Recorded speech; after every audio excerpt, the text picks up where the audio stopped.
Welcome to பிரியாஸ் தலிகை. இன்றைக்கி நம்ம ஒரு பஞ்சாபி சமோசா எப்படி பண்ணுறதுன்னு பார்க்க போகிறோம். ரொம்ப ஈஸியாக வீட்டிலே பண்ணலாம், பட் ரொம்ப ரொம்ப டேஸ்டியாக இருக்கும்.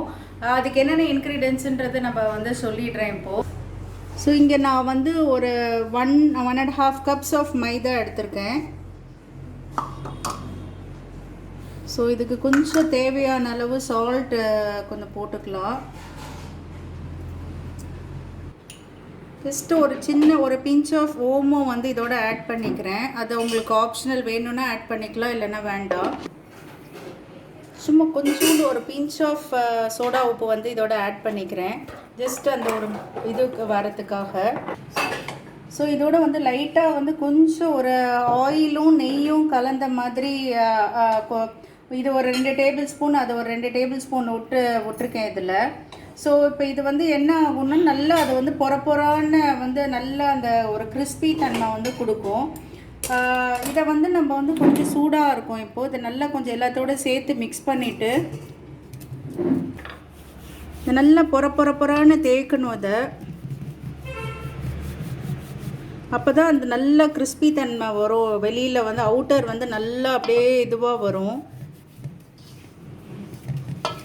எண்ணெய் நல்லா எல்லாத்தோடையும் மிக்ஸ் ஆகிற மாதிரி பார்த்துக்கோங்க. ஸோ அப்படியே ஒரு பிரெட் க்ரம்ஸு அந்த வரும் இல்லையா, அந்த மாதிரி ஒரு பொறான்னு இருக்கும் தன்மை. ஸோ இது இந்த மாதிரி இப்படி இருக்கணும். பிடிச்சா அப்படி பிடிச்சிட்டு விடுற மாதிரி இருக்கணும். நல்லா அப்படி பொறான்னு ஆகிடுது மாவு. ஸோ இதில் கொஞ்சம் நம்ம ரொம்ப சாஃப்ட் டோவாக பிசைய போகிறதுல கொஞ்சம், ஏன்னா வெளியில் கொஞ்சம் திக்காக தான் இருக்கும் அது. ஸோ கொஞ்சம் தண்ணி தெளித்து நம்ம பிசைய போகிறோம். அதை நல்லா நீட் பண்ணுங்கோ. நல்லா இந்த கை இந்த இடத்த வச்சுட்டு நல்லா அதை இழுத்து நீட் பண்ணணும். ஸோ டோ ரொம்ப கொஞ்சம் கெட்டிமாக தான் இருக்குது. ரொம்ப சாஃப்டாக இன்னும் கொஞ்சம் ஊற சாஃப்டாகிடும். கொஞ்சம் கெட்டியாக தான் பிசைஞ்சிருக்கேன். அப்போ தான் நம்மளுக்கு நல்லா அந்த ஃப்ளெக்சிபிலிட்டி இடறதுக்கு வரும். ஸோ இதை நல்லா ஒரு 1.5 hours நான் இதை நல்ல ஒரு ஈர துணியை போட்டு இதை க்ளோஸ் பண்ணி வைக்க போகிறேன். அதுக்கப்புறமா நம்ம எப்படி ஃபில்லிங்க்கு எப்படி பண்ணுறதுன்றது பார்க்கலாம்.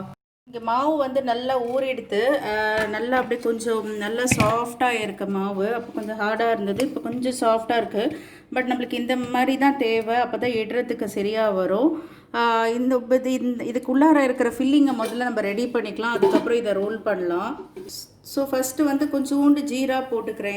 இதில் நம்ம என்ன பண்ணோன்னா, இந்த கொஞ்சம் எல்லா masala powder, that is red chilli powder, amchur powder, அதுக்கப்புறம் ஜீரா பவுடர், தனியா பவுடர், கொஞ்சோண்டு கரம் மசாலா, கொஞ்சோண்டு 2 முந்திரி பருப்பு, இது எல்லாமே வச்சுருக்கேன். இதோட நம்ம அந்த ஆலு இதோட எடுக்க போகிறோம். நான் இன்றைக்கி no garlic and no onion வச்சு பண்ணுறேன்.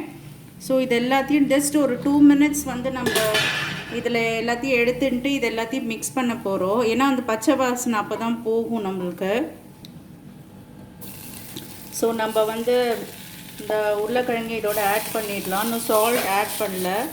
நான் கொஞ்சோண்டு பட்டாணி வேக வச்சு வச்சுருக்கேன்.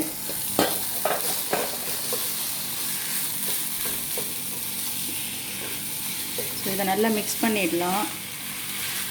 ரொம்ப நிறைய எண்ணெய் வேண்டாம், ஜஸ்ட்டு இது எல்லாமே சேர்ந்து பிளெண்ட் ஆகிறதுக்கு ஜஸ்ட் ஒரு டேபிள் ஸ்பூன் அளவுக்கு எண்ணெய் விட்டால் போதும். இது மசாலா ரொம்ப குழன்னு இருக்கக்கூடாது, கொஞ்சம் ட்ரையாக இருக்கணும். ஸோ இதுக்கு தேவையான அளவு ஆல்ரெடி நம்ம மாவுக்கு மேலே போட்டிருக்கோம். ஸோ தேவையான அளவுக்கு இதுக்கு மட்டும் சால்ட் ஆட் பண்ணிக்கலாம் கொஞ்சோண்டு. ஸோ நம்ம ஆல்ரெடி அந்த மாவை நான் சின்ன பால்ஸாக எடுத்துட்டுருக்கேன். உங்களுக்கு எவ்வளோ பீசஸ், நம்பர் ஆஃப் பீசஸ் வேணுங்கிறத பார்த்துட்டு அந்த சைஸில் நீங்கள் கொஞ்சம் எடுத்துக்கலாம். ஸோ இப்போ நம்ம இதை நம்ம எப்படி அந்த இதுவாக ரோல் பண்ணுறதுன்னு பார்த்துடலாம். இங்கே நான் மசாலா ரெடி பண்ணி அதை கொஞ்சம் ஒரு 2 minutes ஆற வச்சு எடுத்து வச்சுருக்கேன். ஸோ இப்போ நம்ம எப்படி பண்ணுறதுன்னு பார்த்துடலாம். ஜஸ்ட் ரொம்ப மாவு டஸ்ட் பண்ண வேண்டாம், ஜஸ்ட் இடுறதுக்கு சும்மா கொஞ்சமாக அது சம்டைம்ஸ் ஒட்டிக்கும். ஸோ அதனால நம்ம வெறுமா இது பண்ணுறதுக்கு தான்.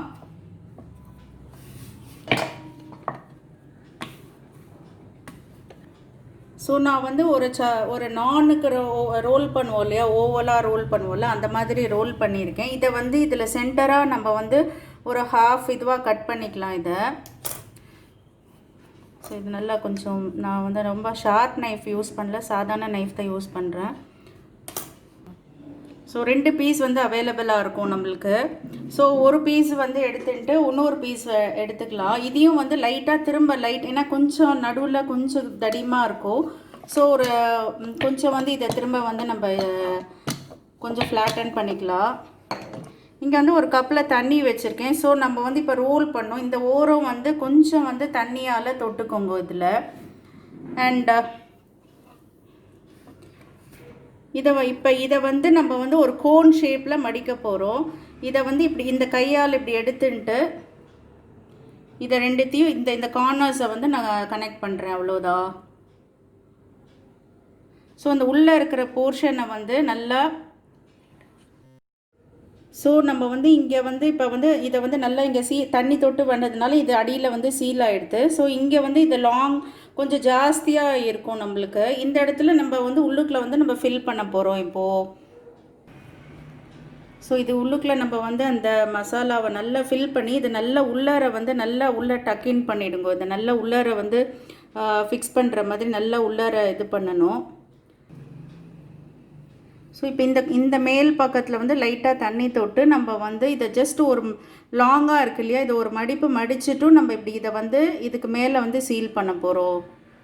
இந்த கார்னர்ஸை வந்து நல்லா இந்த 2 கையால் வச்சு நல்லா அதை வந்து ஃப்ளாட் பண்ணிவிடுங்க. ரொம்ப இந்த இடம் தடியாக இருக்கக்கூடாது. ஸோ இங்கே இன்னொன்று பண்ணி காமிக்கிறேன். இந்த ஓரம் இந்த இடத்துல வந்து கொஞ்சோண்டு தண்ணி தடவி இருக்கேன். இந்த கார்னர்ஸை நம்ம கவர் பண்ணும்போது நம்ம நார்மலாக வந்து பால் கவர்லெல்லாம் பண்ணுவோம் இல்லையா, அந்த மாதிரி தான். இதை வந்து இந்த 2 கையால் வச்சு இதை ரெண்டுத்தையும் இப்படி சுற்றி எடுத்துன்னு வரேன். இந்த கார்னரோடு இதை வந்து அட்டாச் பண்ணுறேன். அவ்வளோதான். இதை கொஞ்சம் நம்ம வந்து ஷார்ப்பாக எடுத்துக்கணும். அவ்வளோதான். ஸோ இங்கே வந்து நம்ம வந்து நல்ல இந்த இடம் வந்து சீல் பண்ணிக்கணும். இந்த ஓரம் வந்து கொஞ்சம் லைட்டாக தண்ணி தொட்டு சீல் பண்ணிக்கோங்க இந்த கார்னர்ஸு. ஸோ இப்போ இது கொஞ்சம் லைட்டாக இப்படி ஒரு மடக்கிட்டு அதுக்கப்புறம் வந்து நான் அதை வந்து சீல் பண்ணுறேன். இந்த கார்னர்ஸ் வந்து நல்லா 2 கையால் வச்சு இதை நல்லா மெல்லிசு பண்ணிடணும். ரொம்ப ஓரம் வந்து தடிமனாக இருக்கக்கூடாது. ஸோ இந்த அதே மாதிரி கீழே இருக்கிற இந்த எட்ஜஸும் வந்து ஸோ நம்ம வந்து கொஞ்சம் வந்து இதெல்லாம் பண்ணி வச்சுட்டு ஸோ இப்போ நம்ம இங்கே எல்லாத்தையும் ரோல் பண்ணியாச்சு. ஸோ நம்ம வந்து இங்கே வந்து இப்போ நான் வந்து எண்ணெய் வந்து ஒரு மீடியம் ஃப்ளேமில் வச்சுருக்கேன். ஒரு 5 to 10 minutes கொஞ்சம் மீடியம் ஃப்ளேமில் இருக்குது. ரொம்ப ஹாட்டாக பெரிய தீயில வைக்கல. ஸோ இப்போ நம்ம வந்து ஏன்னா இதை நம்ம வந்து எப்பயுமே ரெஸ்டிங் டைம் கொடுக்கணும். ஏன்னா உள்ளுக்குள்ளே நம்ம வாட்டர் கொஞ்சம் தண்ணி தொட்டு இது பண்ணியிருக்கோம். ஸோ அப்போனா தான் வந்து அதெல்லாம் கொஞ்சம் ட்ரை ஆகி நல்லாயிருக்கும். ஸோ நம்ம இப்போ ஒவ்வொன்றா வந்து அதில் வந்து போட்டுடலாம். ஸோ இப்போ நம்ம ஒவ்வொன்றா அதில் வந்து போட்டுடலாம். ஸோ இது ஒரு 10 minutes நம்ம வந்து இந்த மாதிரி உள்ளார ஸ்டஃபிங் பண்ணிவிட்டு ஒரு 5 to 10 minutes வைக்கலாம் நம்ம.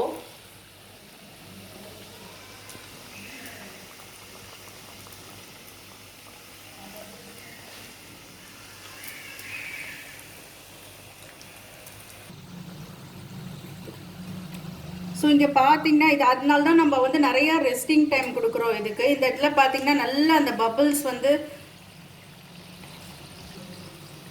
ஸோ இங்கே வந்து நல்லா பொறப்பொறான்னு மேலே நல்லா அந்த உப்பி வந்திருக்கு.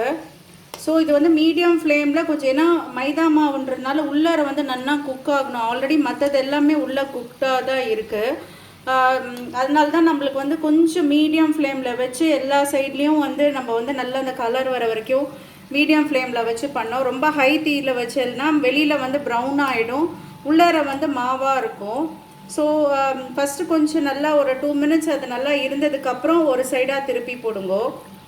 ஸோ இங்கே வந்து நல்லா அந்த ப்ரௌன் ஆகிடுது. அண்ட் வந்து அந்த ஓசை வந்து அதுதான் நம்மளுக்கு தெரியும் ஆகிடுதுன்ட்டு. மீடியம் ஃப்ளேமில் அந்த பபிள்ஸ் எல்லாம் குறைஞ்சு அந்த ஓசை வந்து அடங்கும். ஸோ உங்களுக்கு பார்த்தாலே தெரியும் நல்லா அந்த கலர் வந்துடுது. வெளியில் நல்லா கிறிஸ்பாக இருந்தால் அந்த வெயிட்டிங் டைம் வந்து கொஞ்சம் கொடுக்கணும். இது கொஞ்சம் டைம் கன்சியூமிங் தான், பட் ஒர்த் டூயிங். ஏன்னா நம்ம வந்து வெளியில் வந்து போய் வாங்கி சாப்பிட்றதோட அட்லீஸ்ட் வீட்டில் வந்து பண்ணுறது வந்து என்றைக்குமே வந்து ஸ்பெஷல் தான். ஒன்று பண்ணி சாப்பிட்டாலுமே அது நம்ம ஹோம்மேட் அப்படிங்கிற ஒரு இது இருக்கும். ஸோ நீங்களும் வந்து ட்ரை பண்ணி பாருங்க. ஸோ நம்ம வந்து இங்கே டிஸ்ப்ளே பண்ணியாச்சு. ரொம்ப வந்து எம்மியாக இருக்குது, ரொம்ப சூடாக இருக்குது, இப்போ சாப்பிட முடியாது. ஜஸ்ட் ஒரு 2 மினிட்ஸ் ஸ்டாண்டிங் டைம் கொடுத்துட்டு அதுக்கப்புறம் வந்து நீங்கள் எடுத்துக்கலாம். ஸோ த கலர், அந்த டெக்ஸ்சர் எல்லாமே ரொம்ப பிரமாதமாக இருக்குது. அவ்வளோ கிறிஸ்பியாக இருக்குது. உங்களுக்கு தெரியும், அந்த சவுண்டை பார்த்தாலே தெரியும் அவ்வளோ கிறிஸ்பியாக இருக்குது. ஸோ வந்து வீட்டில் வந்து ட்ரை பண்ணி பாருங்கோ. இன்றைக்கி நான் இது no garlic and no onion போட்டிருக்கேன். Please watch Priyas Thaligai for further and new recipes, and subscribe and follow me on Instagram Priyadarshini R னு இருக்கு. Thank you. Happy cooking.